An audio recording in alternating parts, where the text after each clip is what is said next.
Hey, in today's episode of Let's Try and Make More Money Than We Spend, we're out on residential, Buckthorn and everything else. This isn't too bad right here. Where the machine's running gets pretty thick. What I did was I planted dead trees going down this way in a somewhat straight line.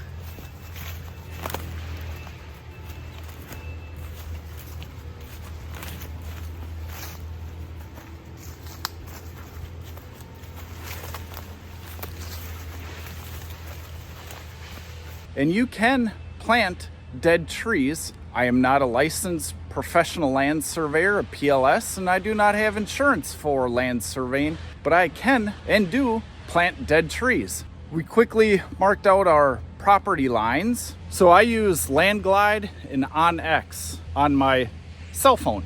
Oh, it's not precision surveying, but hey, it works for me. Plus I can get outlines of area and square footage or acreage and send that to the client. That's what I use. All right, we're rocking, we're rolling, maybe an hour into it. So this is just a rough pass. Later on, we'll discuss why we take a first rough pass, at least on this side anyways.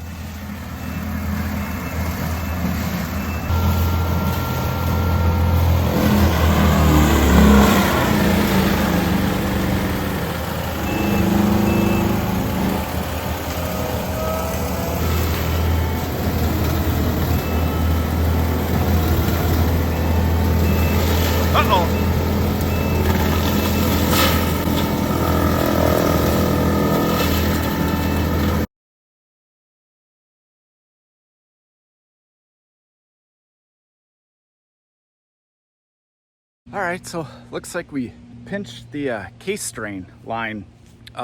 Good, bad. Thought we broke a line. Pretty sure we just pinched it. Ended up taking the line off, sending it to the hydraulic shop. Fluid tested, air checked, held. Came back and all I can see is the pressure relief. See how it's all dark through here? I think the pressure relief did its job when it's, brighter over here. Brighter, darker. Gonna fire up the machine, refilled it with hydraulic fluid. So when buckthorn takes over land, it's very thick. It's very hard to walk through for humans and wildlife. So the thought was, you know what, we'll keep the head high above the ground, knock everything down, so then we can see if there's any hazards or rocks or whatever in the soil. Then we'll come back, stab the head into the soil, start subsoiling and chipping everything up into fine mulch, that kind of thing. Well, we never got there before 48 other issues, including, the teeth falling apart on us happened. So yeah, lots of head scratching. I mean, all these carbides were there from, pretty much day one. Some of them just, they just broke. And I don't know how to explain it. So, we're going to swap in some steel knives next to, what other carbides look like they're, brand new. Okay, that one probably needs to get replaced. But, I mean, there's a perfectly great, carbide. And then, I had to replace another one, followed by, right on the other side. There just doesn't seem to be evidence of, hitting rocks. Doesn't seem to be evidence of, much of anything. This is relatively, it's thick brush, but it's just not, highly dense. It's thick in there. It's hard to walk through, yeah, but it's not. I don't know. I'm at a loss, guys, but this is kind of the area that we're working on, and that's what we're dealing with. We got broken lines, we lost our hydraulic fluid, we got stuck, we had to get an off-road recovery.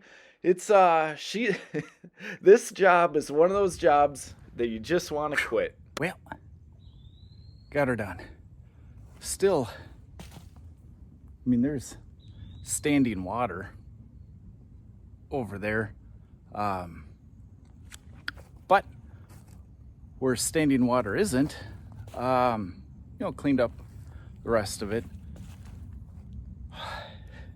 This one fought me tooth and nail, mainly with Mother Nature, but turned out all right. Steeper than what it looks. A lot of terrain going up, down, but it's all good. So we need to swap some carbides back over to knives. Shearex did send me a new set of carbides. Not exactly sure what we got going on, but they're starting to kind of fall. I don't know, come unglued, the carbide to the carrier. So right here, we're gonna switch this one. Right next to it. This is fine. How do you know you're working with a good company? It's tough until you have a problem. And the carbides were free with purchase, and then now they're sending another set of free carbides, so it's a pretty good company. But anyways, we got a little bit more work to do, so let's get a few of these carbides swapped out for regular knives and get to eating. Today we're gonna do some maintenance, and we've already ran into a problem with the new head. We're going to sharpen the knives, and we're gonna take off the carbide teeth. I don't know what's going on, but right now either the carbide teeth are perfect or they're falling apart on me, and I can't quite understand what's happening. So let's take a look at the carbides, and maybe you can help me understand what's going on. The carbide teeth and the steel planer knives, they weigh about the same. Close I can figure out is measuring point, line to line.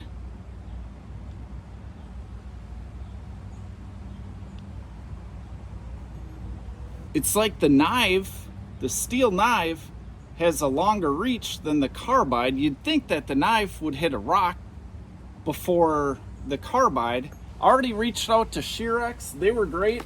They got a whole nother box of warranty replacement carbides. That's about all I can ask for as a owner operator, as a client, as part of the Shearex family. I have a problem and I can't totally diagnose it. Either way, Shearex stepped up, stood behind their product. This very well may be user error. I can't quite make heads or tails of why some carbides are absolutely beautiful, like they show like no signs of wear, and the other ones just gave up the ghost. I don't know. Either way, we're gonna switch them all to knives. Another tip or trick that I found out the long hard way is when you drop one of your tooling down, your teeth, and you go to slap a new one in, what I thought was a clean mating surface really wasn't too clean. And I found that out by re-torque checking my bolts, knowing that, the bolts probably didn't loosen up. They didn't stretch a whole lot. Hope not. But what I've deduced was my clean mating surface wasn't as clean as I thought. Since I started cleaning just a little bit, I came back, re-verified the torque, and they all hit perfect. So if you get into random vibration, maybe, and this go on any head, you get into some weird vibrations, something doesn't feel right, doesn't sound right, make sure when you're swapping teeth, give them a good clean. There's all sorts of debris and ickies that'll get on the back of the surface, and that's a machine surface. Make sure your tooth is clean, and then make sure the back tooth holder is clean also. Something I learned.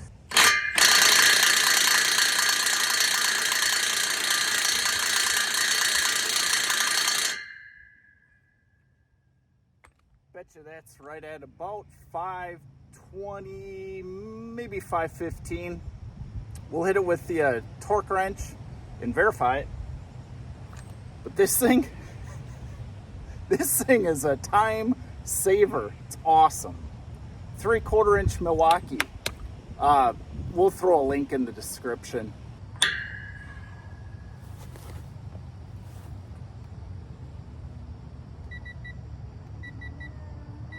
$5.15. Just barely moved right when I hit 500.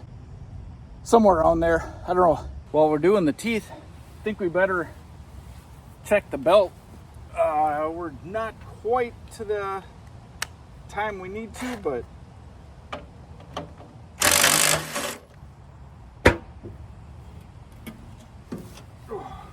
see that.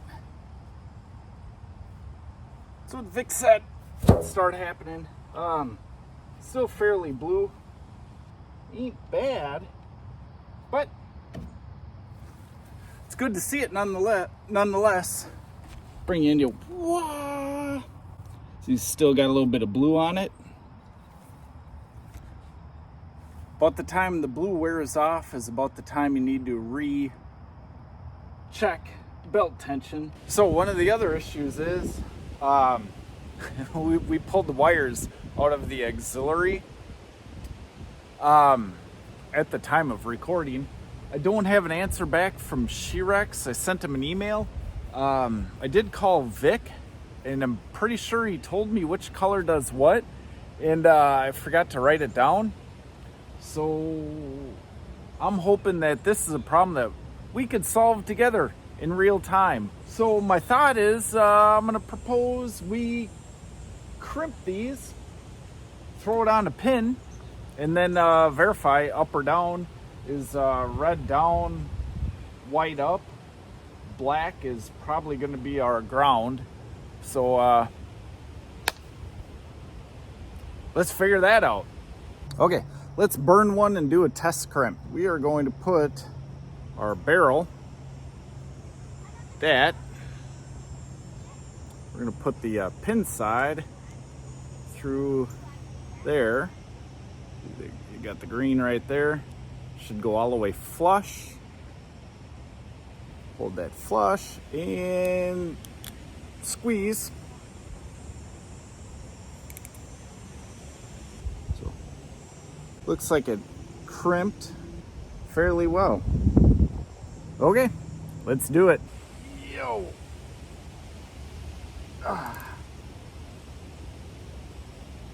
Yeah. It's all right. We'll do the other two. All right. So black is going to go on B. And I got pin D and G up here. I know B is the ground, black, and I got that from the Takeuchi operator manual. That is the ground pin. But it's the white and the red that are sus. So we're gonna put it in. Maybe it's correct, maybe it's not. And if it's backwards, where my thumb control is backwards, at least we'll know. Okay, and if we're lucky, those will stay there. Let's fire it up, check the door.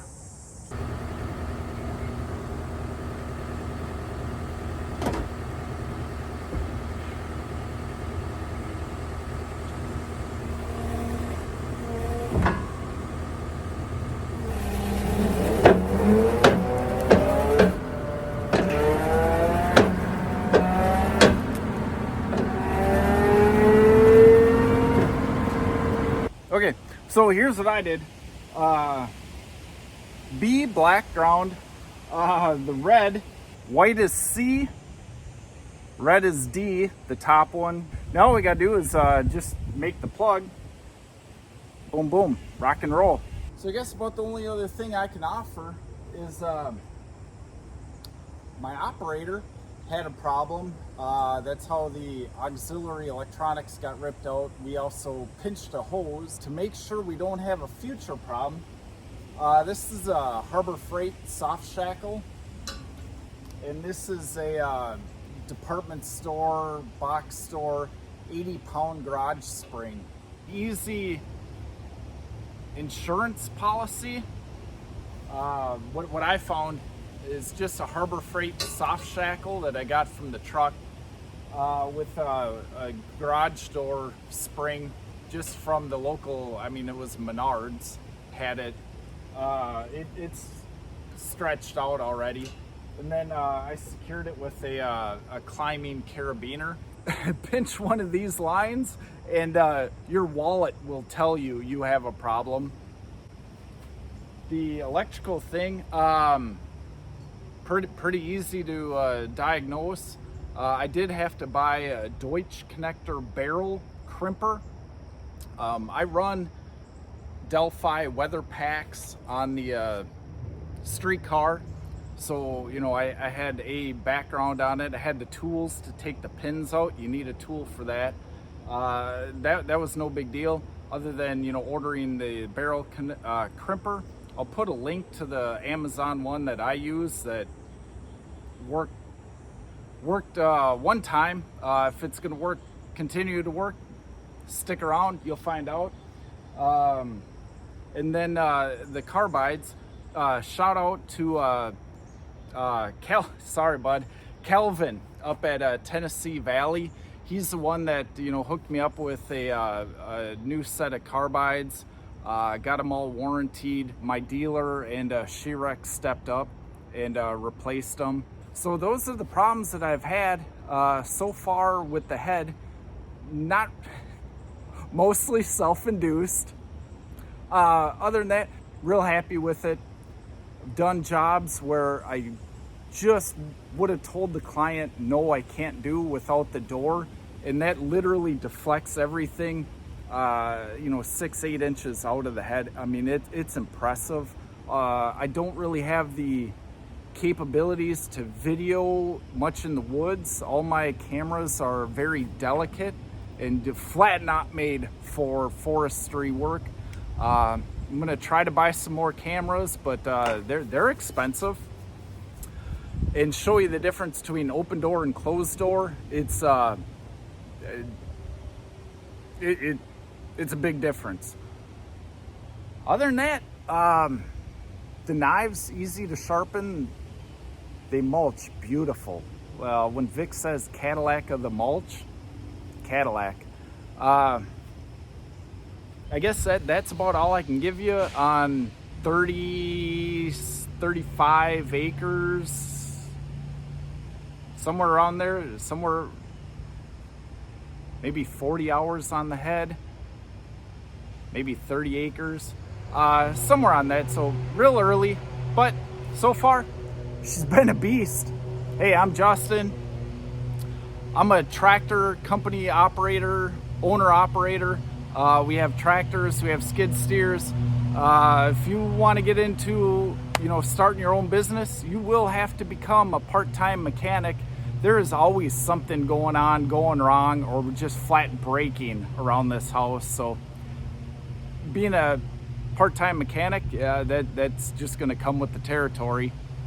Anyways, I'm Justin, Bulldog. You see me doing it, you can do it too. Cheers, guys.